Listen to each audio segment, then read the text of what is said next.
Hello and welcome to this podcast on loneliness. As you may be aware, Mental Health Awareness Week is here, and today we're going to discuss loneliness, which can affect mental health. I'm now joined by three ladies who are going to talk and share their experience on loneliness. So before I start, I'll hand you over to Jill, who can introduce herself. Hi, I'm Jill Thomas. I'm the Diversity and Inclusion Partner and I work in HR. And my experience of loneliness came after my husband died suddenly. Thank you, Jill. And then if I could ask Rebecca to introduce yourself. Hi, I'm Rebecca. I'm a finance grad currently working in highways, and my experience of loneliness comes from working from home during the pandemic. Thank you, Rebecca. And Sherry, if I could ask you to introduce yourself, please. Hi, I'm Sherry Patterson and I am based on the eLaw project in the Leeds region as a social value and education and skills coordinator. My experience of loneliness was when I became a mum. Thank you. And before I dive in and sort of ask you just to explain a little bit more about your loneliness, when I was asked to do this podcast, my thought on loneliness was a person who lived on their own. And as I started to look into loneliness and research it more and find the definition of loneliness, I found a few things online, which I'd like to read out now to you and obviously ask what your thoughts are on this. And what I will say is it really has opened up my eyes to loneliness and how it affects so many people in different ways. So let's start with that. So this is obviously looking at Google and many different places. And at the end, I will just say some of the places I looked at or researched so people can have a look themselves online. But loneliness is defined by researchers as feeling lonely more than once a week. Feelings of loneliness are unique to each of us and can cause people to feel empty, alone, and unwanted. People think that just because someone lives on their own, they must be lonely. But people may choose to live on their own and live quite happy lives without much contact with others, while others may find themselves in a very lonely experience. Or people have lots of social contact, or could be in a relationship or be part of a family and still feel lonely, especially if you don't feel that you're understood by people or cared for by people. So with what I've just said, ladies, how do you feel about what I've just said, and can you relate to that, any of those words? I think got a few yeses. Yes. Yes, definitely. And Jill, can you explain maybe a little bit more of how you felt affected and lonely and your story? Yeah, so my story is my husband had a heart attack completely out of the blue at the age of 46.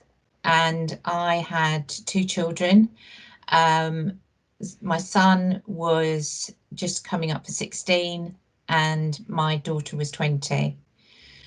To start off with, obviously, I was just focusing on them completely. But gradually over the years, my daughter left home, having been at university, and my son finished school, started work, and had his own life, and had a girlfriend and spent a lot of time with his girlfriend. So I found myself at home sitting, watching, and I've got this big memory of sitting there watching Saturday night telly, which I've always found not particularly stimulating, shall we say, with a glass of wine and a bar of chocolate, thinking, is this what my life has become? And being very, very lonely. One of my other big memories is some really good friends thought they were doing the right thing by asking me to join them to go out to dinner. and it was me and 3 couples. And I felt a fish out of water, completely not part of it, and actually very lonely, sitting there having a lovely meal with some really good friends, but I just didn't fit. So that was some examples of my experience of loneliness and how it manifested itself with me. You say that, Jill, and I think to my sister, so she actually works for the police and lives on her own, and I invite her over all the time, especially, well, say over, not in this day of mind, but you know, over the years I've invited her over, and I invite my friends over, and they are couples, and I don't think about that. I'll be honest, I don't think that it's just her, and sometimes I think I've helped myself by inviting a man along, and that's great, but and it's not, and I hadn't from the other side thought of it in that context at all. And as you said, you think you're doing the right thing for that person, but you're not necessarily doing the right thing, and it can spiral to more by doing that, because obviously you walk away with more feelings and thinking about that situation. Yeah. And sorry, Jill. No, sorry, sorry. Carry on. No, and just obviously going to sort of jump over to the other ladies on our call today as well, and ask them what their experience is as well about loneliness, and then we can talk about those further. So Rebecca. Yeah. So I said that I started to get quite lonely when the pandemic started.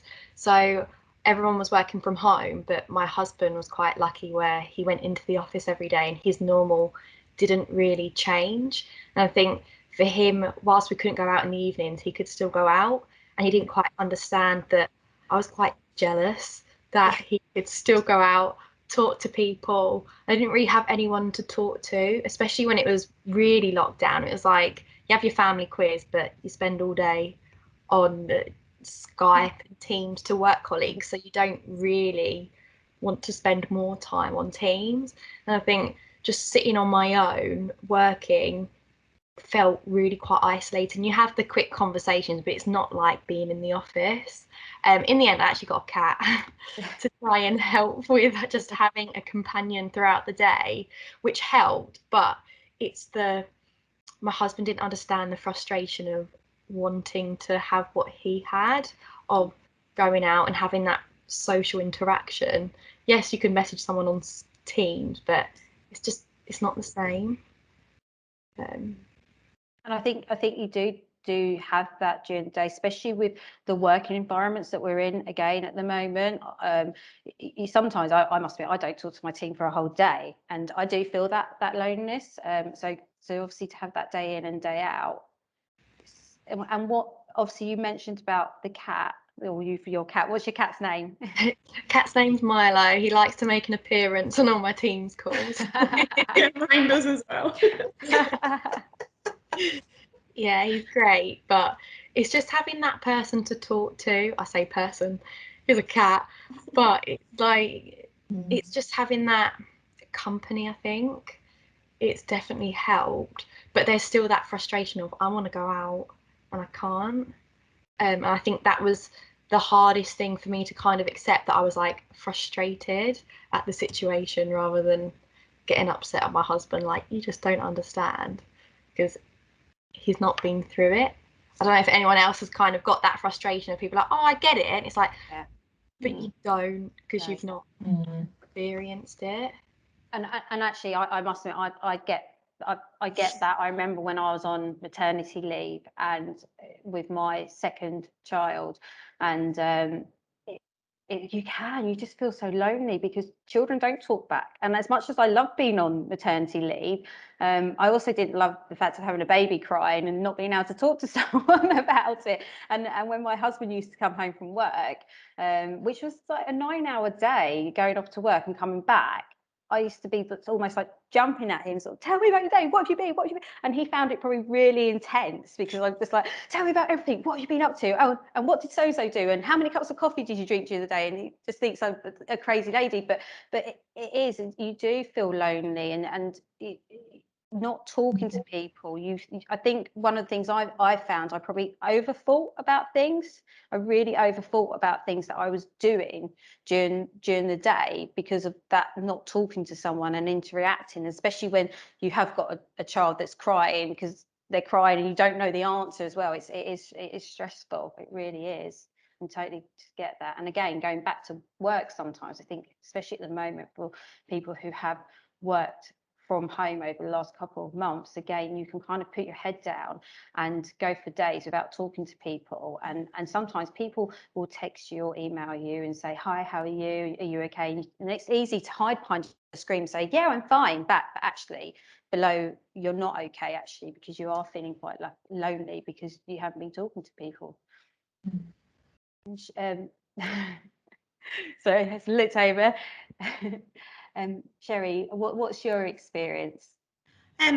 So my experience has been as a parent, which Georgie's 18, almost 18 now, so has spanned a whole range of loneliness. And I don't think enough how lonely you feel as a parent is often talked about, because people from the outside see you with this baby and with your partner, and everything's supposed to be rosy. But I know when I had George, I felt incredibly lonely, even though I had a partner. And I had this new baby, but I felt really lonely in the feelings that I felt. You know, you'd see other mums and they'd be at toddlers and it'd be like, oh my God, I've slept for an hour, I haven't washed my hair for 4 days. I really felt that that I didn't feel the way that other parents felt. You know, this happy beaming baby. And I also had a bereavement when George was 6 months old. My granddad passed away, who I was incredibly close to. Which then also coincided with going back to work as well. And I was very lucky, you know, Manchester Education Committee said, just come back in your own time. But again, those feelings of loneliness and bereavement and being a new mum and almost sort of not being able to talk about how you feel as a new parent as well. I think there's this real stigma that you're supposed to be happy and beaming, but inside I was dying inside. You know, I just wanted somebody to say it's okay to feel knackered, exhausted, overwhelmed, lonely. You know, I was one of the first people to have a child. I had George at 26, so I was one of the first people in my friend group to have a baby. You know, and it was all well and lovely when they would come round and, you know, they'd coo him and they'd feed him, then they'd be gone. And you just kind of wanted to be part of what you deemed as normal.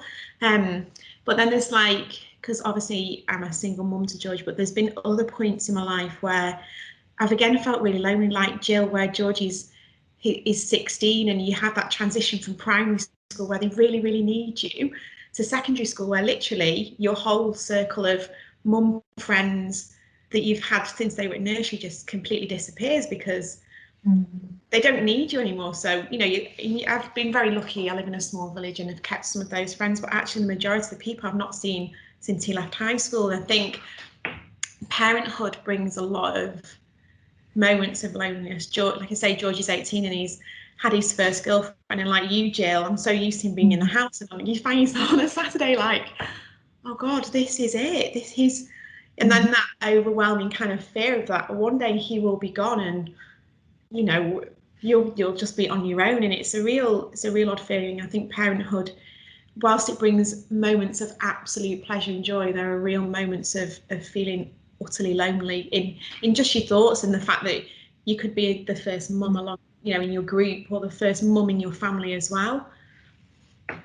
And when that shine of that kind of new baby wears off, you suddenly, you know, you're with a baby. And like you said, Emily, when George's dad used to get in from work, he used to be like, oh my God, where's your off switch? But I'd only had a baby to talk to for the whole day, you know. And I used to find myself walking to I'd walk for 15 miles just to, you know, to be able to not feel that overwhelming loneliness, especially when kind of toddler groups they just weren't me, because I was also grieving and I just couldn't kind of bear to go in there and be like, hi, and it'd be just like, I almost wanted to be alone, but actually the loneliness was overwhelming. I think you probably just want someone to go, I know how you feel, it's going to be okay. But everybody's at different stages of their lives and at different stages of being a parenthood, so no one could offer me that support. So yeah, it had its moments. Being a parent, it really has had its moments of utter loneliness where you just feel so completely overwhelmed. Does. And I think going back to what Jill said as well is when your daughter went off to university and your son's gone and found a new girlfriend, you've also got those challenges of being on your own and having to make decisions that you would normally talk to other people about, or your husband or partner about, and that's quite stressful as well, having to make those decisions and not being able to bounce ideas off of each other. So and I used to like Jill as well. I had a wonderful friendship group, and I always found Sunday was the loneliest day. I could busy myself Monday to Saturday, but then Sunday would come around and, you know, I'd have lots of lovely friends. I'd be like, oh yeah, come over for dinner, and you kind of feel like your family invading. I used to think, well, Sunday's a family day, and, you know, I'd feel like I was invading their family. And actually, like you, Jill, sometimes I'd leave and it'd be like, you know, 6 o'clock and it'd be bath time and Sunday night bedtime. And actually it was worse because you were leaving this lovely hub of somebody else's family to then go and be on your own, you know, and just put this baby to bed or this toddler to bed.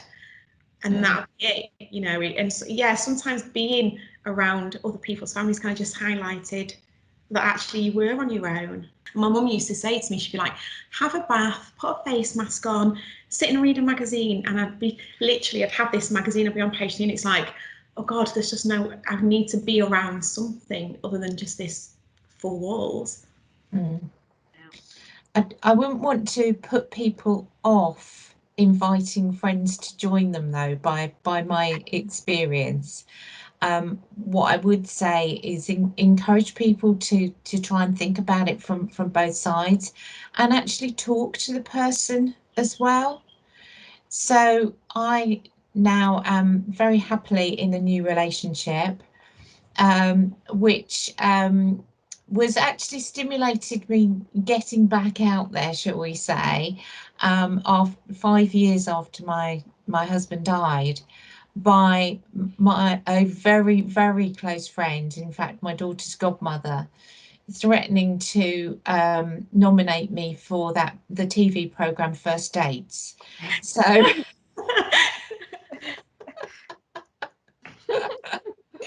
didn't fancy the fame. Yeah, because she couldn't bear to see me on my own any longer. So yeah, so I mean, from my perspective, there is a good, I found my way out of it. And I hopefully I'd be there for anybody in the future who might find themselves in a similar position, to just talk about my experiences and what you can do to try and help and support people out of it. Definitely. And I think it's just about that being mindful, isn't it? Really mindful of what's going on around you and thinking about other people. And I suppose it goes back to the famous old sort of saying is not treat others how you want to be treated, but in those situations think about how you're feeling, and if it was you, if the table was turned, what can you do to help support people? And again, actually in the research, when I was looking into loneliness, there's things like sending letters and postcards, and actually someone said about even sending just a tea bag in the post to someone, but just with a note, and it can make a world of difference to those people. And just thinking about them. Did you know actually that 9 million people in the UK are affected by loneliness? Wow. I was really shocked by that. And I think it goes back to, again, what I said at the beginning, is just because someone is seen as being sociable or could be in a relationship or be around a family doesn't mean that they're not lonely. And I think it really can affect people's self-esteem. And that's where, although it may not be seen as a mental illness health, it's linked, because actually that's what stems it, and vice versa. So it's, you know, if people are feeling lonely, that can stem it and as I say, vice versa. So just on that note, because I'm conscious of time, and I don't want to lose you ladies, because it's been great to speak to you, but if you were to say to anyone, or recommend, or what would you suggest to people if they're feeling lonely to do, or what resources are out there that you could turn to, or from your experience, how have you come out in a way? I think for me it's accepting how you feel and understanding that feeling lonely is really normal, and there's lots of the people around you, and the loneliness can take any form. It can hit you at any point, and it can be a physical loneliness or a mental loneliness, and yeah, I think just accept it, and if you can talk to somebody, try and talk to somebody. I think that would be the best thing, because you're often not alone in your feelings. You just feel that you are, and like Jill said, you know, again, I wouldn't want anybody to be put off from inviting somebody over. You know, accept it, accept that people want you to be around them, and embrace it, you know, and take from it. If somebody wants to cook you Sunday lunch, just don't overthink it, just go, enjoy the moment while you're there.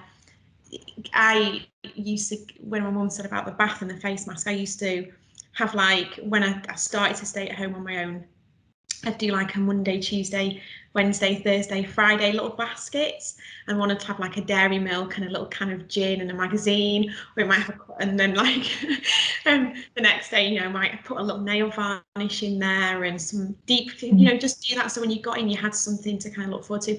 And I used to put the music on all the time. I listened to so much music and just sang my heart out.